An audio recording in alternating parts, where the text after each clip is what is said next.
In your project, as a project manager on an agile software development project, yeah, a new user story has been introduced into the product backlog.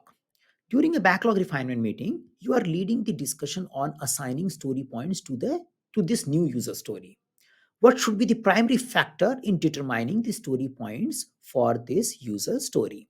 So this question is kind of looking for, do you understand what is user stories, do you understand what is story points, and probably the options will help you in identifying or selecting the right interpretation of story points. So let's go with the options. Option A, the story point should represent the estimated total time needed to complete the user story from a start to finish.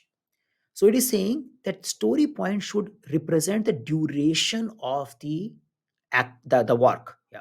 So we can't say that story point present that. Story points influence that, but may not present it in a direct format. So I will flag it. Yeah, we will see it later if we don't get anything good. Option B, the story point should be assigned based on the complexity, effort required, and risk associated with implementing the user story. Now, I won't say that this is a very good statement, yeah, because I would like to have the story point is assigned based on complexity, effort, and risk associated, and also relatively comparing one story with other, because the relative word is critical. But yes, when we are comparing the stories, we compare using complexity, effort, and risk associated with it. So those three words are good, but I can look for a better option if I get a relative estimation, else I will go with option B. As we know, in a PMP exam, we need to see the options available and we need to choose the best possible one rather than looking for the exact answer which is in our mind. Yeah, so B is a candidate, but I'm not taking a call right now. Option C, the user story points should reflect the cost implication of the resource necessary to complete the user story. So, not direct representation, indirectly, definitely, if something is big, it will consume more cost, but we can't say that story point is directly showing that how much money will go into this particular a user story. So, I can say this is little bit out. Yeah, like A is also not that well. So, as of now, the B looks good out of these three, but we can see the option D as well. The story point should be determined by the urgency or the deadline set for implementing the user story. Definitely out. We can't say that if I need something tomorrow, it's a story point one. If I need something after 1 month, it's a story point 10.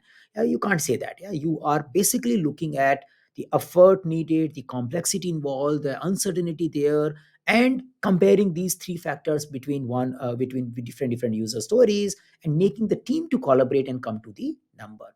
So looking at available option, we can go with option B, which talks about the story point should be assigned based on complexity, effort, and risk associated with implementing the user story. And I want to remind for the concept purpose, and we do it by comparing it with others, and that's why we call it relative estimation. So for this question, we go with answer B as the right option.